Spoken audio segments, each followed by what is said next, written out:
Assalamualaikum warahmatullahi wabarakatuh. Selamat menjalankan aktivitas. Happy for today and enjoy watching this video. Perkenalkan, nama saya Halimatus Sa'diyah, NIM 4318124 dari kelas Manajemen Pemasaran B. Saya di sini akan menjelaskan tentang analisis strategi pemasaran pada Netflix. Oke, langsung saja. Bisa dilihat gambar di sebelah saya ini. This is the Netflix logo. Netflix merupakan perusahaan yang sudah tidak asing terdengar oleh telinga kita karena Netflix sangat dekat dengan kehidupan kita sehari-hari.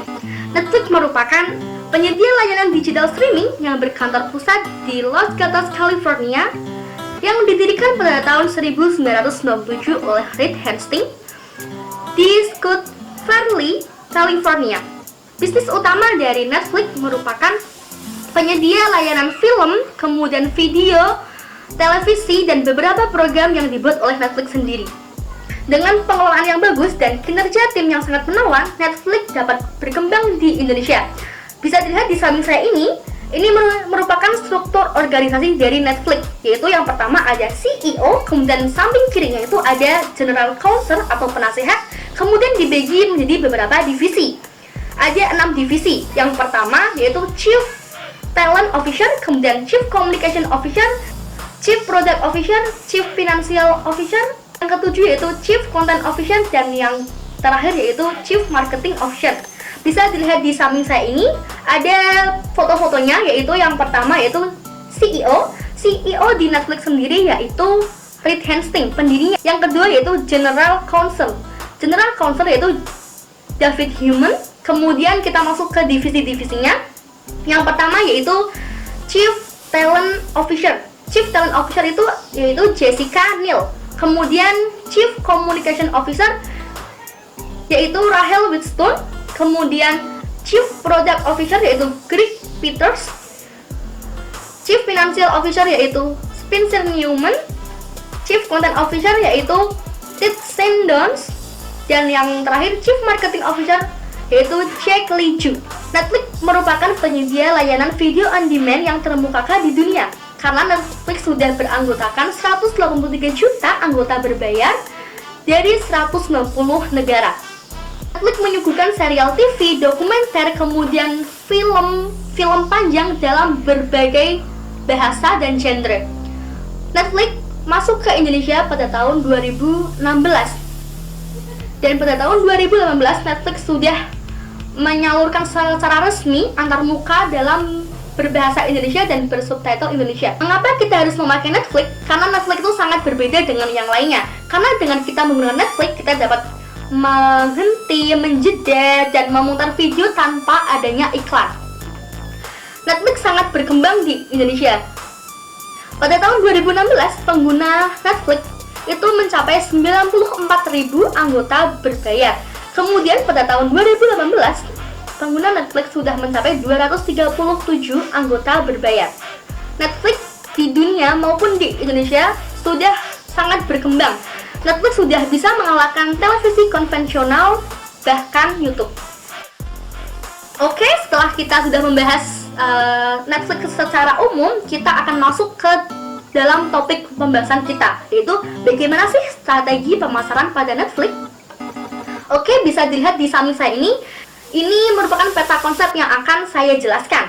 Yang pertama yaitu bagaimana sih penerapan strategi segmentasi STP pada Netflix, kemudian penerapan strategi bauran pemasaran pada Netflix, dan yang ketiga adalah strategi menghadapi pesaing. Oke, sebelum kita masuk ke dalamnya, kita akan menelaah dulu tentang strategi pemasaran. Apa sih itu strategi pemasaran dan apa sih itu pemasaran? Pemasaran merupakan perencanaan dan pelaksanaan ide, penetapan harga, promosi, dan pelaksanaan gagasan yang berupa barang atau jasa yang kita tawarkan kepada konsumen. Kemudian, apa sih itu strategi pemasaran? Strategi pemasaran merupakan serangkaian rancangan besar yang menjadi patokan perusahaan untuk berjalan ke depannya. Bisa dibayangkan, maka strategi pemasaran itu sangat penting di perusahaan karena dengan kita berjalan atau mengembangkan pada strategi pemasaran yang sudah kita tetapkan, maka output yang akan dihasilkan perusahaan itu akan maksimal seperti itu.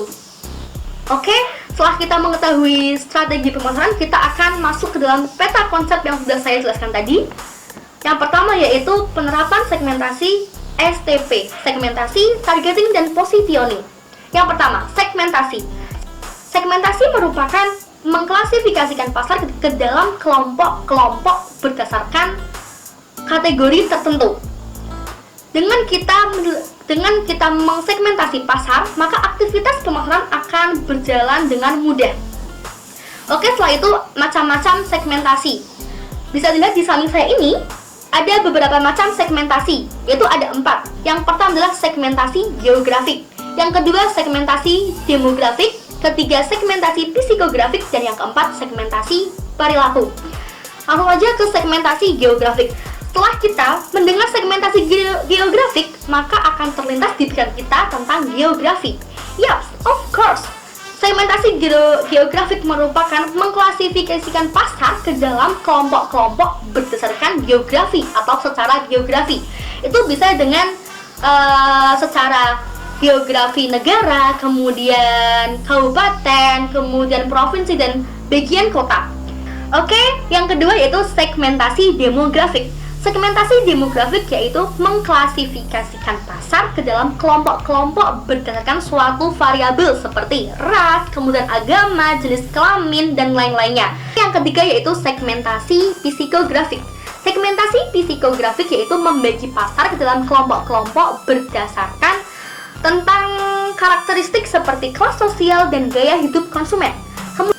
Oke, yang keempat yaitu segmentasi perilaku.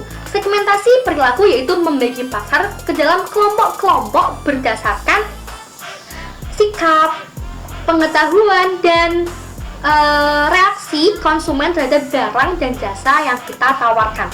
Oke, setelah kita membahas pengertian macam-macam, kita akan membahas unsur-unsur dari segmentasi. Itu ada 3, bisa dilihat di samping saya ini, yaitu ada measurability, accessibility, dan substantiability. Measurability atau terukur, jadi ciri-ciri atau sifat pembeli tertentu itu dapat diukur atau dapat didekati. Kemudian accessibility. Accessibility merupakan suatu keadaan di mana perusahaan itu mengarah atau memusatkan perusahaannya pada suatu segmen yang dipilih. Kemudian yang ketiga yaitu substantiability atau substantisional. Itu suatu keadaan di mana segmen yang sudah dipilih itu harus besar atau mencakup untuk program-program yang akan dilaksanakan. Kemudian bagaimana sih cara mensegmentasi pasar? Yaitu ada 3 cara. Yang pertama itu kita harus mengidentifikasi segmen pasar. Kemudian yang kedua kita harus melakukan survei pasar. Dan yang ketiga kita harus menganalisis pasar. Kemudian kita dapat membentuk profil. Oke, setelah segmentasi, poin yang kedua yaitu targeting atau T.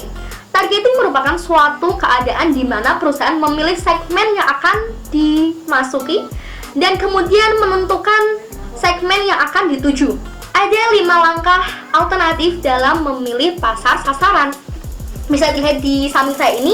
Yang pertama yaitu single segment concentration, yang kedua yaitu selective specialization, yang ketiga market specialization, yang keempat product specialization, yang kelima yaitu full market coverage. Yang pertama itu single segment concentration, yaitu di mana perusahaan memilih satu pasar tunggal dengan mempertimbangkan beberapa aspek.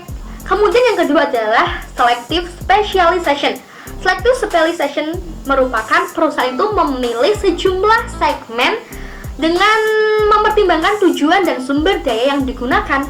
Yang ketiga yaitu market specialization, yaitu di mana perusahaan berspesialisasi untuk berupaya untuk memenuhi kebutuhan konsumen. Yang keempat yaitu product specialization. Product specialization merupakan perusahaan itu mengspesialisasikan pada produk-produk yang akan diberikan kepada konsumen.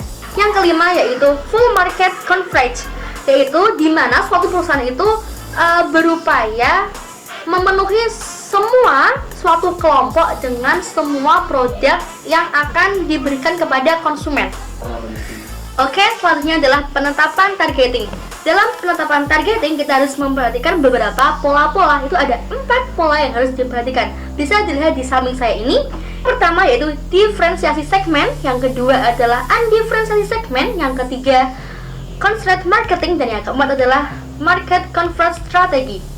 Yang pertama yaitu diferensiasi segmen, di mana perusahaan harus menyediakan beberapa produk dalam setiap segmennya sesuai yang diperlukan. Jadi di sini ada beberapa variasi dalam produk yang ditawarkan seperti itu. Kemudian yang kedua yaitu undifferentiated segment, yaitu tidak ada pembedaan dalam produk. Yang ketiga yaitu concentrate marketing. Concentrate marketing yaitu spesifikasi usaha, di mana perusahaan hanya berkonsentrasi pada penyedia layanan kebutuhan konsumen. Dan yang keempat adalah market converge strategi, yaitu di mana strategi yang dilakukan dalam perusahaan bisa berupa membership atau produk tidak dijual bebas. Oke, selanjutnya poin yang ketiga yaitu P atau positioning. Apa sih itu positioning? Positioning merupakan suatu cara perusahaan untuk menanamkan citra persepsi kepada konsumen yang ditargetkan dengan produk atau barang yang ditawarkan, seperti itu. Positioning mempunyai nilai desain dan nilai bentuk yang berbeda dengan perusahaan yang lainnya. Seperti yang dikatakan oleh Kotler and Killer, positioning as the act of designing the company's offering and image to copy a distinctive place in the mind of the target market. Oke, selanjutnya yaitu bentuk-bentuk dari positioning. Ada beberapa macam yang bisa dilakukan pemasar dalam melakukan positioning. Itu ada 7, bisa dilihat di samping saya ini.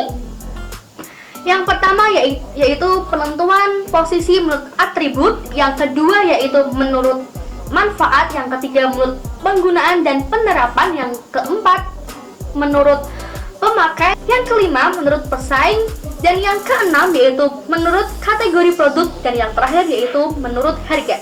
Yang pertama, penetapan posisi menurut atribut, yaitu di sini produk diposisikan berdasarkan suatu atribut atau spesifiknya, yaitu berdasarkan kemasan, kemudian berdasarkan dari logo dan lain-lainnya. Oke, yang kedua yaitu penentuan posisi menurut manfaat. Di sini produk diposisikan sebagai pemimpin dalam suatu manfaat, seperti pasta gigi bermanfaat untuk mengurangi kerusakan gigi. Dan yang ketiga yaitu penentuan posisi menurut penggunaan dan penerapan. Di sini produk diposisikan sebagai pilihan alternatif terbaik dalam situasi pemakaian dan penerapan. Keempat yaitu penentuan posisi menurut pemakai. Di sini produk diposisikan sebagai alternatif terbaik untuk digunakan dalam kelompok tertentu. Kemudian yang kelima yaitu penentuan posisi menurut pesaing. Di sini produk dihubungkan dengan pesaing yang lain. Di sini juga bisa mengeklaim perbandingan antara produk pesaing dengan perusahaan yang lain. Yang keenam yaitu penentuan posisi menurut kategori produk. Di sini produk diposisikan sebagai pemimpin dalam suatu kategori produk tertentu. Kemudian yang terakhir yaitu penentuan posisi menurut harga. Di sini harga dijadikan sebagai indikator penting dalam penentuan. Oke, setelah kita membahas tentang strategi pemasaran STP, maka pembahasan selanjutnya yaitu kita akan mempelajari tentang konsep strategi bauran pemasaran. Sebelumnya, apa itu bauran pemasaran? Bauran pemasaran merupakan suatu kumpulan alat teknis yang digunakan atau dikelola perusahaan untuk menghasilkan nilai respon dengan beberapa variabel atau indikator yang dapat dikendalikan dan digunakan agar mendapatkan nilai tanggapan responden konsumen. Oke, variabel yang saya maksud tadi yang dapat digunakan dan dapat dikendalikan itu biasa disebut dengan istilah 7P.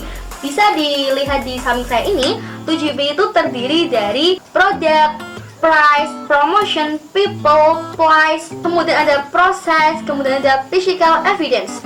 Oke, langsung saja produk. Produk merupakan suatu hasil output dari perusahaan, barang atau jasa yang ditawarkan kepada konsumen.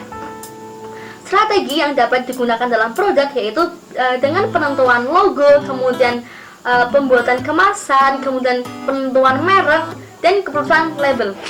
Kemudian yang kedua yaitu price. Price merupakan harga yang dipatokkan dalam suatu produk yang akan ditawarkan kepada konsumen. Strategi yang dapat dilakukan dalam harga yaitu dengan menggunakan pertama, menentukan harga sesuai dengan segmen calon pembeli. Kemudian yang kedua yaitu melakukan pembayaran tidak hanya secara tunai tetapi dengan cara non tunai. Dan yang ketiga yaitu adanya freebies atau produk gratis yang diberikan pada periode waktu tertentu. Kemudian yang ketiga yaitu promosi. Promosi adalah sesuatu aktivitas yang dilakukan ketika produk sudah dihargai kemudian didistribusikan kepada konsumen. Menurut Coulter and Armstrong, promosi dapat dilakukan dengan cara periklanan, kemudian penjualan langsung, kemudian juga publisitas.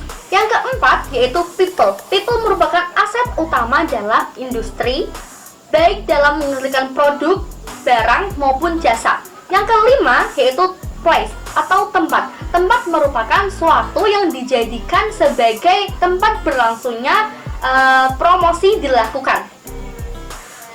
Strategi yang dapat dilakukan dalam place itu yang pertama harus adanya toko atau tempat itu yang strategis. Kemudian yang kedua yaitu harus mempunyai link Google Maps agar orang-orang lain dapat mengetahui keberadaannya.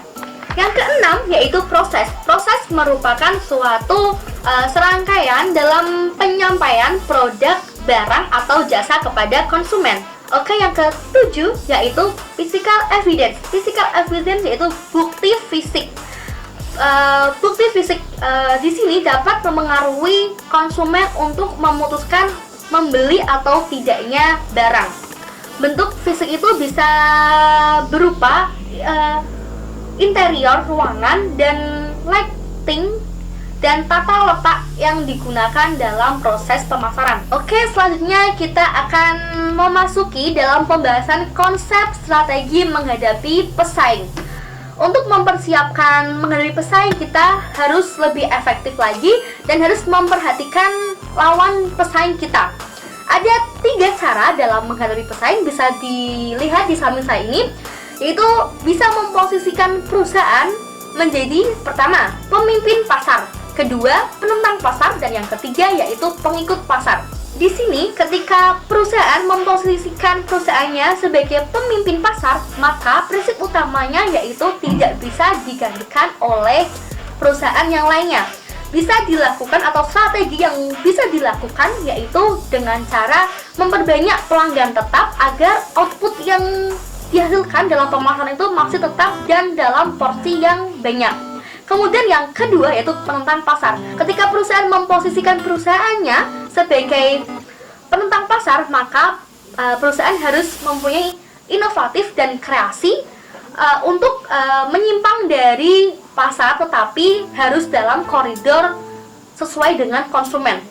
Seperti itu. Kemudian yang ketiga yaitu pengikut pasar. Di antara ketiga tersebut, yang paling aman adalah pengikut pasar, karena pengikut pasar di sini kita bisa mencontoh dari pemimpin pasar sehingga akan mendongkrak penjualan dari perusahaan kita sendiri. Tapi ingat, ketika kita memposisikan perusahaan menjadi pengikut pasar, maka kita akan monoton. Kita tidak bisa mempertimbangkan masa depan perusahaan karena kita hanya memikirkan penjualan tanpa memikirkan masa depan perusahaan tersebut.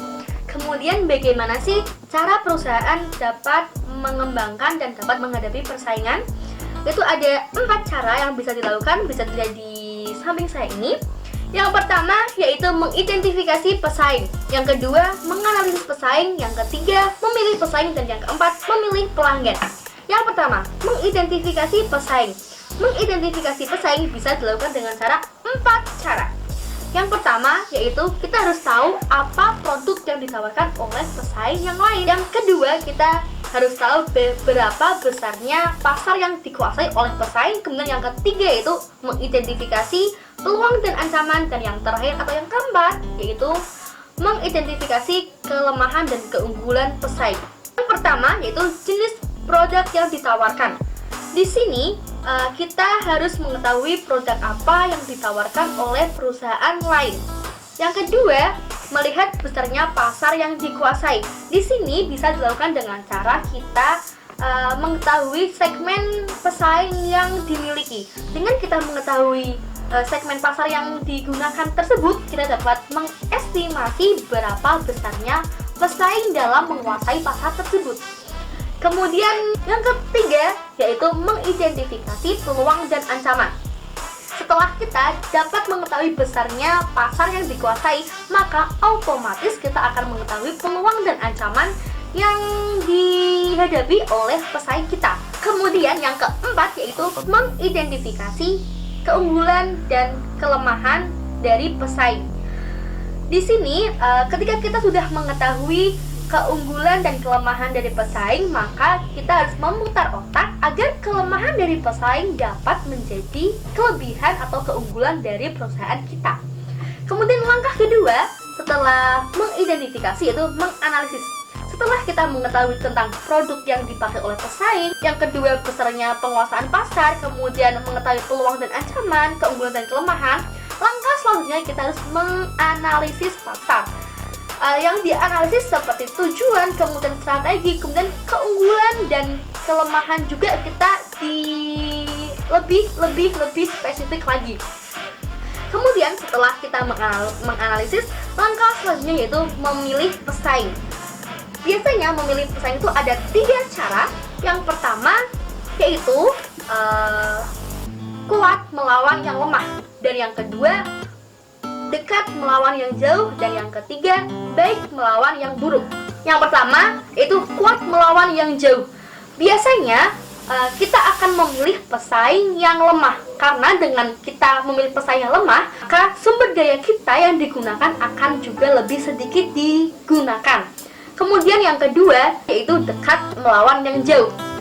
Biasanya kita akan memilih perusahaan yang jauh, seperti ketika kita ingin membuka usaha yang di suatu tempat itu sudah ada dan di suatu tempat di sini belum ada, maka kita akan membukanya dan akan meniru di tempat yang sudah ada yang jauh di sana.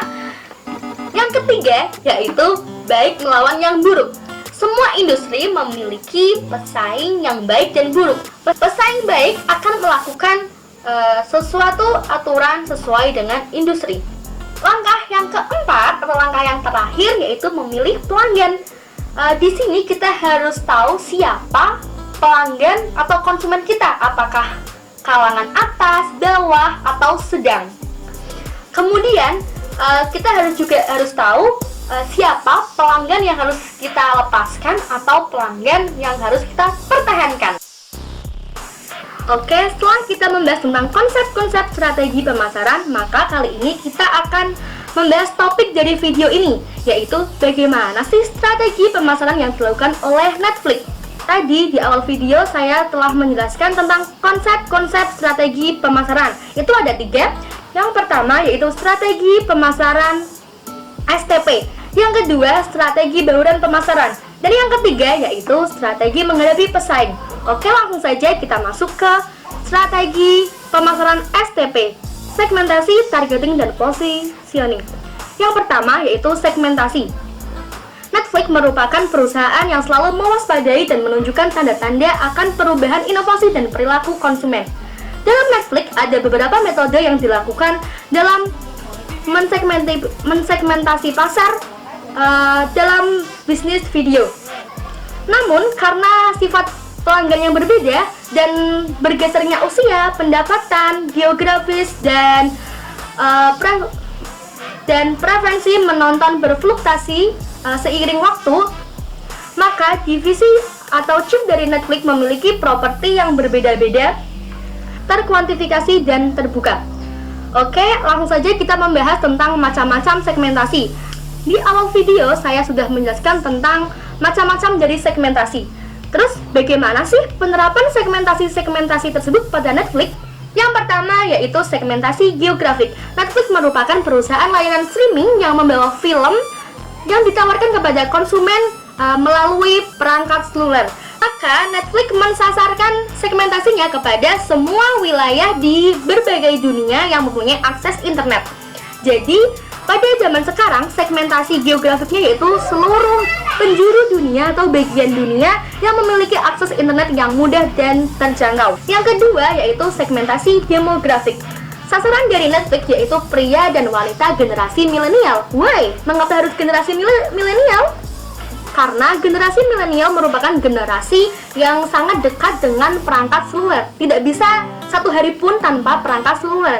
Oleh karena itu, peluang ini dijadikan Netflix sebagai upaya untuk memasuki dengan hiburan menonton video.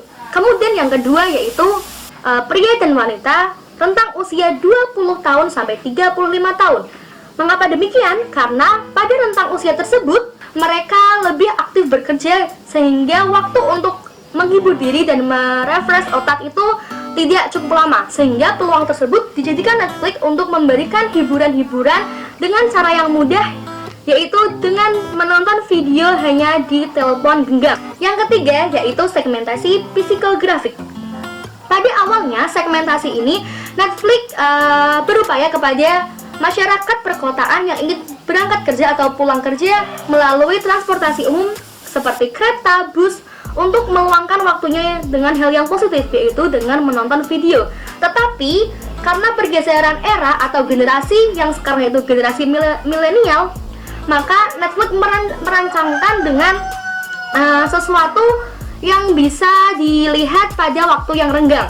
Yang keempat yaitu segmentasi perilaku. Di sini Netflix memberikan kegiatan pada mobile dengan cara memberikan hiburan dengan biaya yang murah dan akses yang mudah. Kemudian kita sudah mengetahui bahwa Netflix merupakan perusahaan yang memiliki banyak film atau acara televisi dengan berbagai genre, sehingga genre tersebut bisa dimanfaatkan oleh orang-orang untuk menikmati sesuai dengan keinginan mereka, sehingga segmentasi tingkah laku bisa tercapai. Oke, setelah segmentasi, poin yang kedua adalah targeting. Di sini Netflix memfokuskan diri untuk membeli keanggotaan televisi dan film-film yang disortir sangat diminati oleh pelanggan. Mengapa begitu? Karena di sini Netflix ingin berupaya untuk menghasilkan output yang sangat banyak. Dengan begitu pelanggan akan tetap setia kepada Netflix. Oke, kemudian poin yang ketiga yaitu pay atau positioning. Di sini Netflix menempatkan dirinya sebagai perusahaan yang melayani kebutuhan konsumen. Kebutuhan utama konsumen seperti kenyamanan, kewajaran, dan kecepatan dan banyaknya pilihan-pilihan genre yang dapat ditonton. Dalam iklannya, Netflix juga menggencar-gencarkan bahwa Netflix merupakan perusahaan berupa televisi internasional yang menawarkan beberapa serial TV dalam beberapa bahasa dan genre. Selain itu, yang digencar-gencarkan oleh Netflix supaya pelanggan tertarik dan pelanggan masih tetap bertahan kepada Netflix, yaitu ketika kita menjadi anggota Netflix atau menjadi pelanggan Netflix, maka kita akan mendapatkan bonus 30 hari gratis menonton film atau serial televisi. Dan kita sudah mengetahui bahwa Netflix merupakan aplikasi yang dapat memutar, menjeda, dan menghenti video tanpa adanya iklan. Dengan kata-kata seperti itu, di benak kita pasti sudah tertanam bahwa aplikasi yang dapat memutar video, menjeda video itu merupakan Netflix. Oke, setelah kita membahas tentang strategi pemasaran STP pada Netflix, kali ini kita akan membahas tentang bagaimana sih strategi bauran pemasaran pada Netflix. Di awal video tadi saya sudah menjelaskan tentang variabel-variabel yang dapat digunakan atau dikendalikan dalam strategi bauran pemasaran, itu disebut dengan istilah 7P, yaitu Product, Price, Promotion, People, Place, Process, dan Physical Evidence.